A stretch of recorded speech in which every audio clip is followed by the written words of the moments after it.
Hello everyone, welcome to my YouTube channel. बेटा कैसे हैं आप सब? बहुत अच्छे से होंगे। पिछली वीडियो में जो कुछ भी पढ़ा था समझ में आया था। पॉलीमर की अगर हम लोग बात करें बेटा, तो पॉलीमर में हम लोग क्या कर रहे थे, कंडेंसेशन मतलब जो संघनन से बहुलक हमारे प्राप्त होते थे उसको हम लोगों ने पढ़ लिया था। उसमें क्या था बेटा, एक नायलॉन था, नायलॉन 6 था, वो भी हम लोग पढ़ लिए। नायलॉन क्या होता है ये भी हम लोग जान लिए। तो ये यहाँ पर क्या होता है बेटा, नायलॉन 6 हो जाता है। क्या हो जाता है यहाँ पर? नायलॉन 6 हो जाएगा। ठीक। अगर मैं यहाँ पर नेक्स्ट की बात करूं तो अब क्या आएगा, अब यहाँ पे देखो, कुछ को डाउट होगा कि नायलॉन 6 क्या होता है। इसके पहले तो हम लोग ये जाने थे कि CH2 क्या है, 6 होगा। तब देखो यहाँ पे कितने हैं, 5 है, लेकिन कार्बन की बात हो रही है बेटा, तो एक कार्बन यहाँ पे है, 6 है, तो इसका नाम क्या होता है, नायलॉन 6 केवल है। और उसमें क्या था कि 6 कार्बन और थे, इसलिए उसको हम लोग कह रहे थे नायलॉन 6 बोल रहे थे। कंफर्म हो? अब अगर मैं बात करूं यहाँ पर, तो अब हम लोग पढ़ेंगे पॉलीएस्टर की। यहाँ पर बेटा एन लगा दीजिएगा। ठीक, यहाँ पर एन आप लगा दीजिए। अब अगर हम लोग बात करें तो पॉलीएस्टर, पॉलीएस्टर भी क्या है बेटा, एक संघनन बहुलक है। क्या है? एक संघनन बहुलक है, जिसके बारे में हम लोग अच्छे से पढ़ेंगे। यहाँ तक इसको नोट कर लो। चलो हेडिंग बनाओ यहाँ पर, पॉलीएस्टर। ठीक, यहाँ पे क्या है बेटा, ये आपका दूसरा है पॉलीएस्टर।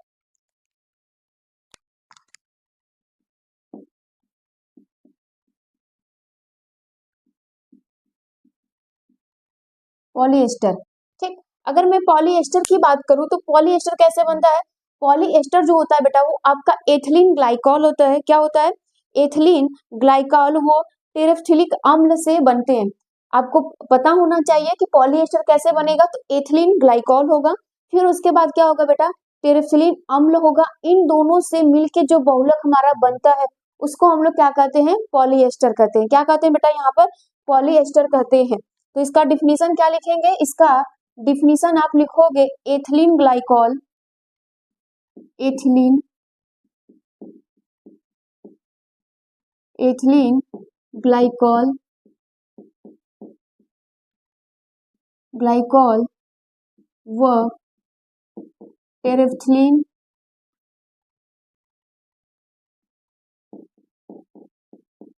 टेरेफ्थिलीन अम्ल से, अम्ल से बने बहुलक को, बने बहुलक को क्या कहते हैं बेटा?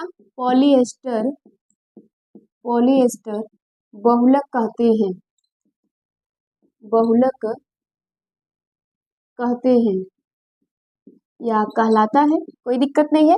अब अगर मैं यहाँ पे बात करूं कि ये यहाँ पे टेरेप्थैलीन होगा। क्या होगा बेटा यहाँ पे? टेरेप्थैलीन।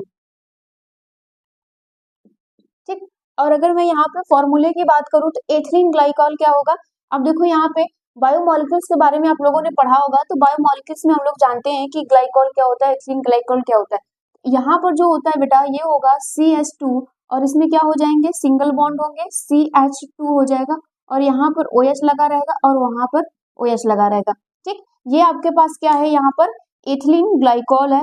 अब यहाँ पर हमें क्या करना है, रिएक्शंस को करवाने, ये सब नंबर में n होगा, और यहाँ पर भी हमें लेना पड़ेगा क्या, अब यहाँ पर लेना है बेटा टेरेप्थैलीन। ठीक, तो यहाँ पर क्या होगा, अम्ल है तो कार्बोक्सिलिक अम्ल इधर होगा, और यहाँ पर क्या लग जाएगा बेटा, यहाँ पे बेंजीन लग जाता है। इस प्रकार से देखो, यहाँ पर बेंजीन ऐसे यहाँ पर लगा रहेगा। ठीक, यहाँ पर भी COOH। अब इसकी अभिक्रिया हमें करानी है। देखो ये भी नंबर में n होगा। ठीक, ये भी क्या होगा, नंबर में n होगा। अब अगर मैं बात करूं बेटा, तो क्या मैं इसको इस प्रकार से लिख सकती हूँ? अगर इसको बोला जाए तो तुम इसको इस प्रकार से लिख सकते हो, ये बॉन्डिंग को हटाकर यहाँ पर OH लगा दो। ठीक है, इसको इधर भी कर सकते हो, शिफ्ट कर देना। देखो अब यहाँ से क्या होगा बेटा, वाटर को निकलेगा, यहाँ का OH और यहाँ का एक हाइड्रोजन, ये क्या निकलेंगे, वाटर के फॉर्म में निकल जाएंगे। बाकी जो कुछ भी बचता है उसको जोड़ दीजिए, ये भी निकलेगा।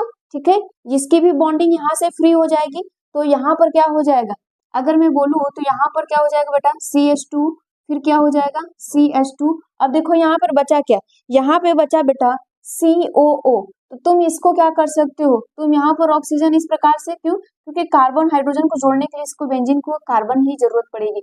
अब यहाँ पर इस प्रकार से ये जुड़ जाएगा, है ना। अब क्या होगा बेटा, यहाँ पर ये इस प्रकार से देखो इस प्रकार से ये जुड़ जाएगा और यहाँ पर क्या कर सकते हो तुम COO कर सकते हो ऐसे COO। क्यों? क्योंकि यहाँ पर भी हाइड्रोजन होगा ना, तो ऐसे ये बहुलक ये बॉन्डिंग फ्री हो जाएगी, यहाँ का बॉन्डिंग फ्री हो जाएगा, यहाँ पर N लगा दीजिए। इसी को हम लोग क्या कहते हैं? पॉलीएस्टर कहते हैं। इसी को हम लोग क्या कहते हैं बेटा? पॉलीएस्टर कहा जाता है। उम्मीद है कि ये आपको समझ में आ रहा होगा। ठीक, इतना नोट डाउन करिए। अब अगर मैं नेक्स्ट की बात करूं, यहाँ पर देखो यहाँ से वाटर निकला है। अगर मैं इसके टेम्परेचर की बात करूं बेटा, तो इसका जो टेम्परेचर होता है वो 420, ठीक, 420 से 460 केल्विन होगा। ठीक, ये सब क्वेश्चंस पूछे जाते हैं। अगर यहाँ तक हो गया है तो इसको नोट करिए। अब इसके उपयोग की बात करते हैं कि इसका उपयोग कहाँ कहाँ पर होता है। तो उपयोग इसका लिखिएगा। अगर इसका उपयोग बोला जाए आपसे कि इसका उपयोग कहाँ कहाँ पर होगा, तो इसका उपयोग कहाँ होता है बेटा? यहाँ पे कोई बता सकता है कि इसका उपयोग कहाँ कहाँ पर होगा? इसका उपयोग होता है बेटा टेरिकोट। ठीक है, यहाँ पर लिखिए उपयोग में टेरी, ठीक, टेरिकोट। और क्या होगा बेटा? यहाँ पे टेरी सल्क होगा। ठीक है, यहाँ पर नेक्स्ट हो जाता है टेरी सिल्क, टेरी सिल्क। और क्या होगा? टेरी सिल्क के अलावा इसमें हो सकता है कि कपड़े में भी निर्माण किया जाता है, कपड़ा निर्माण में। और अगर नेक्स्ट की बात बोली जाए, इसका उपयोग कहाँ पर किया जाता है? यहाँ पर चुंबकीय, ये पहला हो गया। यहाँ पर होता है बेटा चुंबकीय रिकॉर्डिंग टेप, है ना, चुंबकीय रिकॉर्डिंग, यहाँ पे चुंबकीय रिकॉर्डिंग टेप। और क्या हो सकता है? चालक बेल्ट। और कहाँ पर किया जा सकता है इसका? एस्प्रीन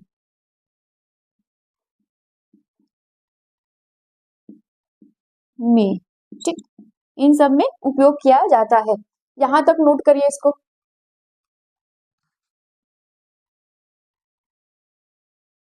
चलो अगर मैं यहाँ पे नेक्स्ट बहुलक की बात करूं बेटा, तो यहाँ पर होता है फिनाल फॉर्मलडिहाइड बहुलक।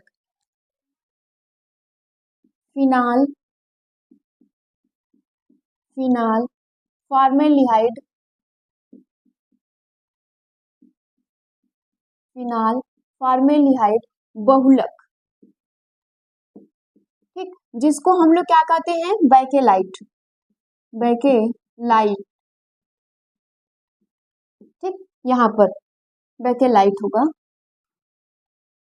अब यहाँ पर ध्यान से सुनना, अगर मैं ऑर्गेनिक की बात करूं, तो ऑर्गेनिक में हम लोग इसको भी पढ़े रहते हैं एल्कोहल फिनॉल वाले चैप्टर में। ठीक, बैकेलाइट, लेकिन वहां पर डेप्थ में नहीं पढ़ते हैं। लेकिन अब यहाँ पर भी जैसे उसमें पढ़ा था, बस इसको थोड़ा सा अलग तरीके से पढ़ेंगे, जैसे हम लोग यहाँ पे पॉलीमर में पढ़ते हैं उसके अकॉर्डिंग यहाँ पे पढ़ेंगे। अगर मैं इसकी बात करूं बेटा, तो यहाँ पर जो फिनॉल क्षार होगा, बोला जा रहा है कि फिनॉल क्षार उत्प्रेरक की उपस्थिति में फॉर्मलडिहाइड, मतलब फॉर्मलडिहाइड से अभिक्रिया करके ये तुम्हारा क्या बनाएगा? यहाँ पर बेटा क्रिया करके नौ, यहाँ पे बोला जाता है उसको बोला जाता है बेटा नोवोलैक बनाता है। क्या बनाता है? नोवोलैक के निर्माण बनता है, जिसके पश्चात क्या बनता है? बैकेलाइट बनता है। डायरेक्टली बैकेलाइट नहीं बनता है। और हम लोग वहां पे क्या सीखे रहते थे? बैकेलाइट तुरंत बना देते थे, लेकिन यहाँ पर ऐसा नहीं है। यहाँ पर क्या बनेगा? नोवोलैक पहले बनेगा। देखो यहाँ पे बोला जा रहा है कि फिनॉल होगा, लिखना यहाँ पर फिनाल क्षार की उपस्थिति में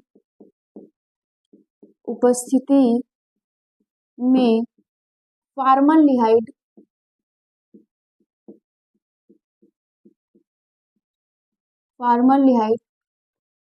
के साथ क्रिया करके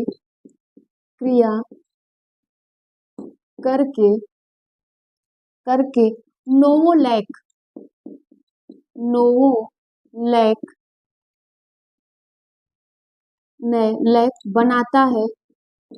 बनाता है, जिसके पश्चात क्या होगा बेटा?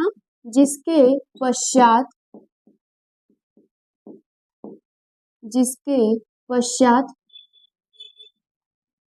बैकेलाइट बनता है या निर्माण होता है। आपको जिस प्रकार अच्छा लगे उस प्रकार लिख सकते हैं। अब आपको पता ही होगा कि फिनॉल का फॉर्मूला क्या होता है, फॉर्मलडिहाइड का फॉर्मूला क्या होता है, और किसी क्षार की उपस्थिति में करवाते हैं तो हम लोग सबसे अच्छा जो हम लोग क्षार जानते हैं NaOH। चलो अगर मैं यहाँ पे बोलूं फिनॉल, देखो इसका बनाने का थोड़ा सा तरीका सीख लो बेटा, आप बना ले जाओगे। ये हमारे पास फिनॉल हो गया, ये हमारे पास बेटा फिनॉल हो गया, बोल रहा है फॉर्मलडिहाइड, ठीक है, HCHO, ये फॉर्मलडिहाइड है, किसकी उपस्थिति में कर रहा है, कोई भी क्षार की उपस्थिति में अभिक्रिया करेगा। अब देखना यहाँ पर बहुलक हम लोगों को बनाना है तो यहाँ पर नंबर में बहुत ज्यादा सब होंगे, ये भी नंबर में होगा, ये भी N में होगा। तो अब यहाँ पर करना क्या होता है, जिस प्रकार से ये तुम्हारे फिनॉल है, देखो यहाँ पे फिनॉल को बनाओ, समझना ध्यान से, इस फिनॉल को बेटा, इस फिनॉल को देखो, ऊपर के दो फिनॉल जिस प्रकार से फिनॉल बनाते हो उस प्रकार से लिखो, थोड़ी सी दूरी बना के। यहाँ का देखो हाइड्रोजन होता है ना बेटा, यहाँ कार्बन होते हैं तो हाइड्रोजन होता है, इस हाइड्रोजन को फ्री कर दो, इस हाइड्रोजन को क्या कर दो तुम, ऐसे फ्री कर दो। अब यहाँ पर भी क्या बनाओ तुम, फिनॉल बनाओ, यहाँ पर भी बेटा आप फिनॉल को बनाइए और यहाँ पर OH लगाइए, इसके इस हाइड्रोजन को फ्री करिए, इस हाइड्रोजन को यहाँ से फ्री किया, कंफर्म। अब यहाँ पर भी एक फिनॉल बनाओ, इस फिनॉल को बेटा उल्टा बना देना, ठीक है, इस फिनॉल को क्या करना, उल्टा, OH नीचे लगा देना, ठीक है, यहाँ पर OH नीचे लगा देना। अब यहाँ वाले, ठीक है, इसके बगल वाला हाइड्रोजन को फ्री करो यहाँ से, इस फिनॉल को भी बनाओ, उल्टा बनाओ, यहाँ पर भी फिनॉल को क्या कर दो, उल्टा बना दो। अब इसके इस वाले हाइड्रोजन को क्या करो, फ्री कर दो, ठीक है, यहाँ पर फ्री कर दिया। अब देखो ये हमारे सब के सब फिनॉल, क्योंकि यहाँ पर भाई N होगा ना, यहाँ पर भी N हो जाएगा, यहाँ पर भी N हो जाएगा, क्यों, क्योंकि हम लोग यहाँ पे बैकेलेट और पॉलीमर पढ़ रहे, पॉलीमर का मतलब जानती हो कि बहुत ज्यादा संख्या में। अब देखो होगा क्या, बचा कौन हमारे पास, फॉर्मलडिहाइड। बेटा क्या हम फॉर्मलडिहाइड को इस प्रकार से लिख सकते हैं कि नहीं, CH2O, ये फॉर्मलडिहाइड है, देखो दो हाइड्रोजन यहाँ, तो अब हमें कैसे बनाना है, तो मेरा मन कर रहा है कि मैं इस प्रकार से बना दूं, CH2O, अगर इसको आप ऐसे कर दोगे, फिर यहाँ पर भी तुम ऐसे ही कर दो, यहाँ पर भी CH2O, देखो मैं सिखा रही हूँ, यहाँ से होगा क्या, अब बेटा यहाँ का ये हाइड्रोजन, ये ऑक्सीजन, ये हाइड्रोजन, ये निकलेंगे पानी के रूप में, ये क्या हो जाएंगे बेटा, यहाँ से जल का निर्माण कर देंगे, जल के निर्माण में ये क्या निकल जाएंगे। अब यहाँ पर भी सेम वही प्रोसेस, देखो यहाँ पर भी हाइड्रोजन होगा, OH होगा, समझ पा रहे हो बातों को, देखो यहाँ पे CH2 कर दो, यहाँ पर OH कर दो, और यहाँ पर क्या कर दो बेटा, CH2 कर दो, यहाँ पर OH कर दो, सॉरी O कर दो, ऑक्सीजन। अब यहाँ का हाइड्रोजन, यहाँ भी हाइड्रोजन होगा, यहाँ पर भी हाइड्रोजन होगा, यहाँ पर भी हाइड्रोजन होगा, तो ये सब क्या करेंगे बेटा, पानी बना के हर जगह, आपको बस सीखना है कि चारों तरफ से पानी बनाकर निकाल दो, सब वाटर बन के निकल जाएंगे। अब देखो अब क्या बचा, कॉपी में तुम लोग ऐसे लिखना, बैक मत आना। अब यहाँ से सारे के सारे वाटर निकल गए, जब सब वाटर निकल गए तो यहाँ पर बचा कौन, CH2, CH2, CH2, CH2, सभी CH2 को क्या कर दो तुम, जोड़ दो, कुछ नहीं करना है, बहुत सिंपल सा तरीका होता है, बस यहाँ पर देखो जिस प्रकार से जो फिनॉल है उसको उसी तरह से रहने दो। अब ये नहीं कि मैम इसको सीधा कर दे, नहीं नालायक, सीधा नहीं करना है, बस जो जैसा है उसको वैसे ही लगा दो, ये सीधे थे तो इनको सीधा ही रहने दो, ठीक है, OH कर दो। अब यहाँ पर ये आपस में जुड़े किससे थे, CH2, ठीक, इनको जोड़ दो। अब यहाँ का फिनॉल था, ये CH2 से जुड़ा है, अब यहाँ पे ये फिनॉल कैसा था, उल्टा बना दो, ठीक, ये आपस में किसके जुड़े थे, बोलो, ये आपस में जुड़े हुए थे CH2 से। अब यहाँ पर भी तुमको यही फिनॉल बनाना है, यहाँ पर उल्टा फिनॉल बना दो, इस प्रकार से इसको क्या कर दो तुम, जोड़ दो इसे, और यहाँ पर भी CH2 से जोड़ दो, ये तुम्हारा बनके तैयार हो जाता है बैकेलाइट। ये बहुत आसान तरीके से मैंने आपको समझाने की कोशिश किया बेटा, ये आपका बैकेलाइट बनके तैयार हो जाता है, इस प्रकार से बनाया जाता है, नोट कर लीजिए इसको यहाँ तक। चलिए अगर मैं अपने अगले टॉपिक की बात करूं बेटा, तो इसका उपयोग और गुण, ठीक है, अब यहाँ पर इसी का है गुण व उपयोग। अब ये गुण और उपयोग आपको पता ही होगा कि यहाँ पर क्या क्या हो सकता है। अगर इसके गुण की बात की जाए बेटा, तो ठोस व ताप, आप बोल सकते हो कि ठोस व ताप दृढ़ बहुलक होता है, ठोस व ताप दृढ़ बहुलक होता है। मतलब ये ठोस होगा, ताप दृढ़ बहुलक होगा। अब ताप दृढ़ का मतलब है, जरा कमेंट में बताना, जब सारी चीजें आपको बताई गई है। अब यहाँ पर नेक्स्ट होता है ये कठोर होते हैं बेटा, ये कठोर होते हैं, ठीक। और अगर मैं नेक्स्ट की बात करूं यहाँ पर, तो नेक्स्ट होता है यहाँ पर कंघियों, मतलब जो हम कॉम को यूज करते हैं, ठीक है, कंघियों। अब देखो ये कंघी कंघा अगर गलत लिखा होगा ना तो दिल पे मत लेना, ठीक है, बना लेना अपना। कंघी, फाउंटेन,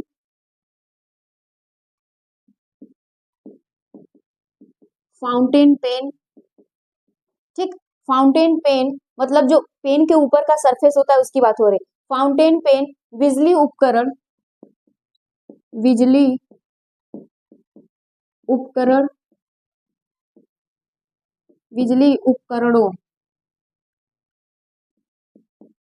उपकरणों में उपयोग किया जाता है। कंफर्म हो, ठीक। चलो अब अगर मैं नेक्स्ट की बात करूं यहाँ पे बेटा, यहाँ पे बर्तनों के हैंडल वगैरह, जितने भी आप इस समय के बर्तन देखते हो ना, सब में हैंडल वगैरह लगा होता है, तो उसके उपयोग में ये सब की सारी चीजें किया जाता है। उम्मीद है कि आपको समझ में आ रहा होगा। अगर मैं नेक्स्ट की बात करूं अब, तो अब हम लोग पढ़ेंगे बेटा यहाँ पर जो हमारा तीसरा बहुलक होता है, चौथा जो भी होगा नंबर कर लेना तुम लोग, ठीक। अब अगर मैं इसकी बात करूं तो यहाँ पर होता है बेटा मेलेनीमीन, ठीक है, मेलेमीन फॉर्मलडिहाइड बहुलक,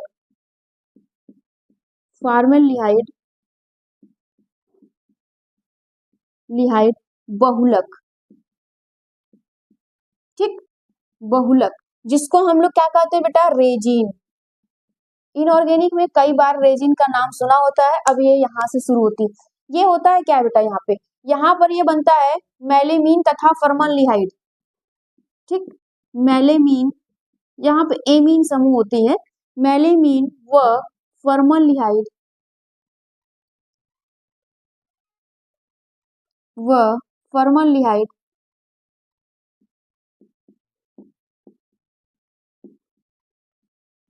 मेलेमीन व फॉर्मलडिहाइड के संघनन,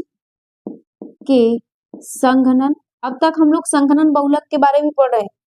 संघनन बहुलक, ये सब क्वेश्चन पूछे जाते हैं, ये सब नोट करना। से प्राप्त बहुलक को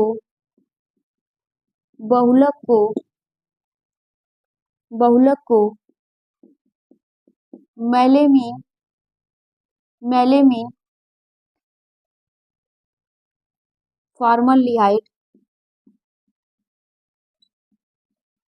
फॉर्मलडिहाइड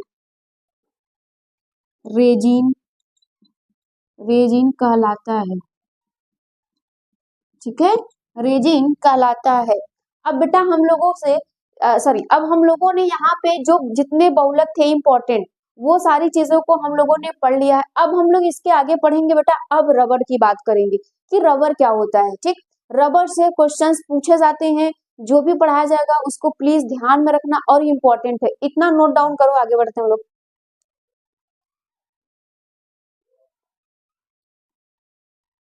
चलो अब अगर हम रबर की बात करें बेटा यहाँ पर, ठीक है, अगर मैं यहाँ पे बोलूं कि रबर क्या होता है, अगर आपसे कोई भी पूछता है रबर क्या होता है, तो आपके मन में क्या ख्याल आते हैं? आपके मन में यही चीज आता है कि रबर का मतलब जो हमारे आसपास कुछ चीजें ऐसी दिखाई देती हैं जिनका हम लोग इस्तेमाल भी करते हैं, वो रबर होता है।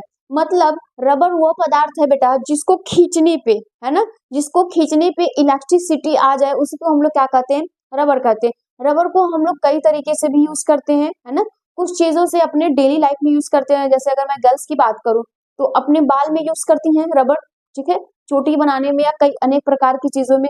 अगर हम किसी और चीज की भी बात करें तो वहां पर भी हम लोग अनेक प्रकार से रबर को जानते हैं कि ये सब रबर का यूज होता है।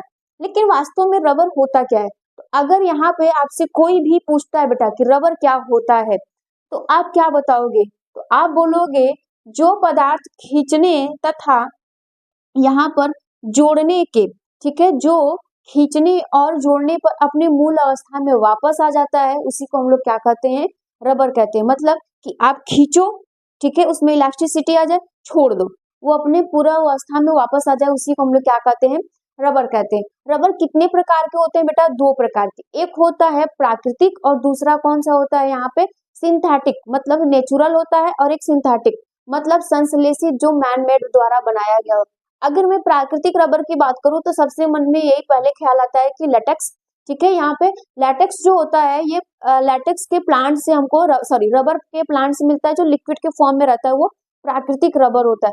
प्राकृतिक रबर जो होता है बेटा, वो उसको हम लोग डायरेक्ट यूज नहीं कर सकते, उसमें कई तरह की से चीजें होती है। जैसे कि अगर मैं बात करूं तो बायोमोलिक्यूल्स में आप लोग पढ़ते हैं प्रोटीन का क्या होना, डीनेचर, है ना, डीनेचुरेशन ऑफ प्रोटीन, मतलब प्रोटीन की विकृतता, मतलब बिगड़ जाना, उसको डीनेचर कर देना। अब हम लोग अंडे की जहाँ पे सबसे अच्छा एग्जांपल लिए थे, एक जो अंडा जो होता है, जो हम खाते हैं हम लोग, वहां पे प्रोटीन को सिंपल बनाते हैं, तब हम लोग उसको यूज करते हैं, ठीक है, उसको डीनेचर करते हैं, बॉयल करते हैं, जो भी करते हैं आप जानते हो।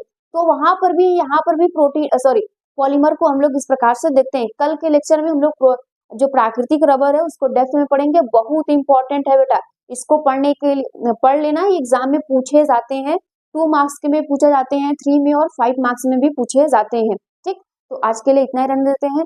कोई भी डाउट होगा तो प्लीज कमेंट में जरूर बताइएगा। Thank you.